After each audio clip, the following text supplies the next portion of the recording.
যার অধিকার তাকে দিতে হবে।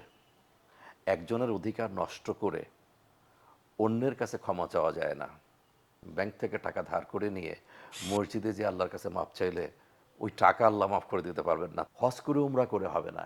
আল্লাহর একটা হক, বান্দার একটা হক। বান্দার কোনো রাইট, বান্দার কোনো হক যদি নষ্ট করি, সেই বান্দার হক নষ্ট করার কারণে বান্দার কাছ থেকে আমাকে ক্ষমা নিতে হবে, মাপ চাইতে হবে।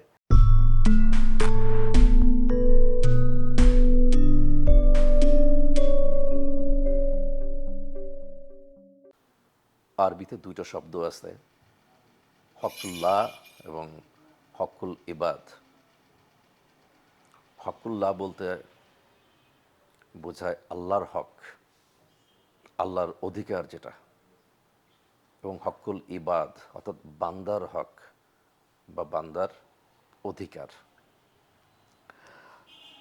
আমরা অনেক সময় এটাকে গোলায় ফেলি। তো যার অধিকার তাকে দিতে হবে। একজনের অধিকার নষ্ট করে অন্যের কাছে ক্ষমা চাওয়া যায় না। ব্যাংক থেকে টাকা ধার করে নিয়ে মসজিদে যে আল্লাহর কাছে মাপ চাইলে ওই টাকা আল্লাহ মাফ করে দিতে পারবেন না। তবে হ্যাঁ, আল্লাহর কাছে বলা যেতে পারে, আল্লাহ তুমি আমাকে সামর্থ্য দাও যাতে আমি উপার্জন করে এই টাকা শোধ করতে পারি। ঋণ শোধ করার জন্য আমাকে তৌফিক দাও আল্লাহ। এই মোনাজাত করা যেতে পারে। ইবাদত বন্দিগি করে আল্লাহর কাছে দোয়া দুরুদ পড়ে মোনাজাত করা অবশ্যই যেতে পারে, কারণ দেনেওয়ালা আল্লাহ।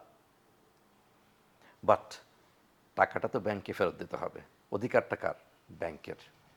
তাহলে স্পেসিফিক্যালি দুটো জিনিস, আল্লাহর একটা হক, বান্দার একটা হক। আমাদের সমাজে আমার কাছে মনে হচ্ছে, আমার অবজারভেশন যেটা, দুটাকে আমরা গুলায় ফেলেছি।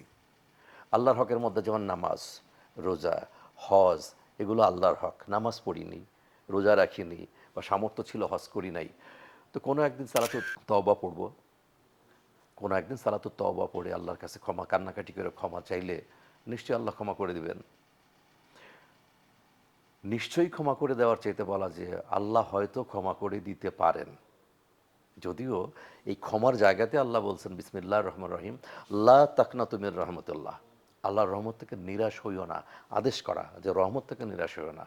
বাট বান্দা হিসেবে আমরা যেটা করব সেটা হচ্ছে একটা ধারণা রাখবো, পজিটিভ ধারণা রাখবো যে আল্লাহ ইচ্ছা করলে মাফ করে দিতে পারেন, কারণ সে রহমান, সে রহিম, সে গফুর, সে গফ্ফার। আমরা যদি একটা আয়াতের দিকে খেয়াল করি, বিসমিল্লাহির রহমানির রহিম, ইন্না বাদশা রাব্বিকা লাশাদীদ ইন্নাহু হুয়া ইউবদি ওয়া ইউঈদ ওয়া হুয়াল গাফুরুল ওয়াদুদ যুল আরশিল মাজিদ ফাআলুল লিমা ইউরিদ। ইন্না বাদশা রাব্বিকা লাশাদীদ, আল্লাহর পাকড়াও খুব কঠিন।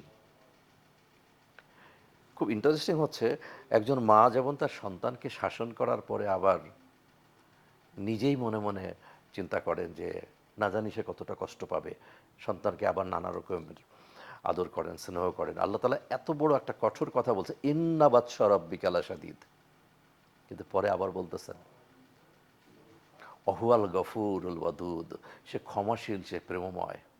শেষের অংশ যেটা আমি উচ্চারণ করলাম একটু আগে, ফাআলুল লিমা ইউরিদ, তার যা ইচ্ছা উনি তাই করেন। অর্থাৎ তার ইচ্ছার উপর নির্ভর করবে ক্ষমা করে দেওয়া অথবা ক্ষমা না করা। কোনটা? আল্লাহর সেই হক, নামাজ না পড়া, রোজা না রাখা, হজ না করা, এই জাতীয় আল্লাহর হক সম্পর্কিত। বান্দার হক যেটা, আরেকজন মানুষ যিনি আমার পাশে আছেন, তার হক যদি আমি নষ্ট করে থাকি, হতে পারে টাকা পয়সা, জমাজমি হতে পারে, হতে পারে অন্য কোনো সম্পদ সম্পত্তি, হতে পারে তাকে শারীরিকভাবে লাঞ্ছিত করা, হতে পারে কথা দিয়ে তাকে অপমান করা, কষ্ট দেওয়া, what ever it is, what ever form, in the form of what ever it is, তার হক যদি আমি নষ্ট করে থাকি, অ্যাবসলিউটলি অ্যাবসার্ড, এটা কল্পনাও করা যাবে না। আল্লাহ তো নিজে বলে দিয়েছেন যে এই ক্ষমা আল্লাহ করবেন না, নেভার। এবং এটার হিসাব কিভাবে হবে সেটা তো আমরা সবাই কম বেশি জানি। হাদিসের মধ্যে কি আছে যে কালকে হিসাব করার পরে যখন দেখা যাবে যে যার হক আমি নষ্ট করেছি, আমার কাছ থেকে আমার পুণ্য, আমি যতটুকু নামাজ রোজা করেছি, ভালো কাজ করেছি, এগুলো তখন তো ডলার ইউরো পাউন্ড টাকা থাকবে না, এই পুণ্য বা নেকি বা সওয়াব যেটা, এটা নিয়ে দেওয়া হবে তাকে। দিতে দিতে যখন আমার নেকি শেষ হয়ে যাবে, তখন যার হক নষ্ট করা হয়েছে তার যদি কোনো পাপ থেকে থাকে সেই পাপ এনে আমাকে দিয়ে দেওয়া হবে, তাকে হালকা করে দেওয়া হবে। দ্যাট উইল বি দ্য বিচার ইয়ামল কিয়ামতে। তাহলে এই যে বান্দার হক ব্যাপারে কথা খুব কম শুনি আমাদের সমাজে। তা না হলে আজকে যে পরিমাণের চুরি, ঘুষ খাওয়া, অন্যের টাকা পয়সা তছরূপ করা, যা যা কিছু ইদানিংকার ঘটনা আমরা দেখতেছি, বিশাল বিশাল ঘটনা বের হয়ে আসছে সমাজের রন্ধ্রে রন্ধ্রে এই পচন ধরে আছে। আর সম্ভবত আমাদের এই সচেতনতাটা নাই, করা হয়নি এই সচেতনতা। তা না হলে এক হাত দিয়ে আমি মানে মনের আনন্দে চুরি করছি, ঘুষ খাচ্ছি, অন্যায় করতেছি, ছিনতাই করতেছি, আর এক হাত দিয়ে মক্কা মদিনায় যাচ্ছি, আমি উমরা করতেছি, হজ করতেছি। একই অঙ্গে কত রূপ। একদিকে দেখা যাচ্ছে ঢালাওভাবে চুরি হচ্ছে, অন্যদিকে আবার দেখা যাচ্ছে যে একটা লাশ বা মোর্দারের যে কাপড়, সেরকম কাপড় যেটা আমরা হজ করতে যেয়ে পরা হয়, পরে মাথা কামানো, লাব্বাইক, হাজির হয়ে গেছি। How come? এটা তো কখনো হওয়ার কথা না। জীবন ভরে পড়ে থাকলে তো হওয়ার কথা না। ইভেন সেই পবিত্র মাটিতে কবর হলে তো হওয়ার কথা না। ওই পবিত্র মাটিতে তো অনেক মানুষের কবর আছে। আবু জাহেল, আবুল আহাব থেকে শুরু করে আরও অনেকের মাটি, অনেকের মাটিও হয় নাই অবশ্যই, সে মাটির সাথে মিশে আছে। তার মানে কি? সেই পুণ্যময় যে মাটি, সেই মাটির গুণে পার পেয়ে যাবে না? এটা তো হবে না। তাহলে মূল মেসেজ যেটা আমি বলতে চাচ্ছি, হক্কুল্লাহ এবং হক্কুল ইবাদ ক্যাটাগরিক্যালি আমরা কেন বলি না? Why we do not mention this categorically, যে আল্লাহ মাফ করবেন অনলি যদি আল্লাহর রাইট ভায়োলেশন হয়।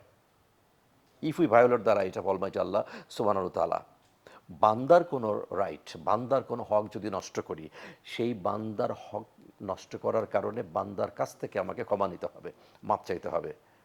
সেই বান্দা উপস্থিত না থাকলে বা মারা গেলে তার কতগুলো বিধান আছে, ফতোয়া আছে, যে কিভাবে কিভাবে সেখান থেকে পাওয়া যেতে পারে, নিস্তার পাওয়া যেতে পারে। মাপ চেয়ে তো হবে না, হাজারবার তওবা করে তো এটা হবে না, হাজারবার তওয়াফ করে তো হবে না, হজ করে উমরা করে হবে না। সো এই ভিডিওতে আমি একটা মেসেজ বলতে চাচ্ছি, যে আমাদের সমাজে আমার অবজারভেশন যে হক্কুল্লাহ এবং হক্কুল ইবাদ এটাকে সেপারেট করে খুব একটা আলোচনা শুনি না।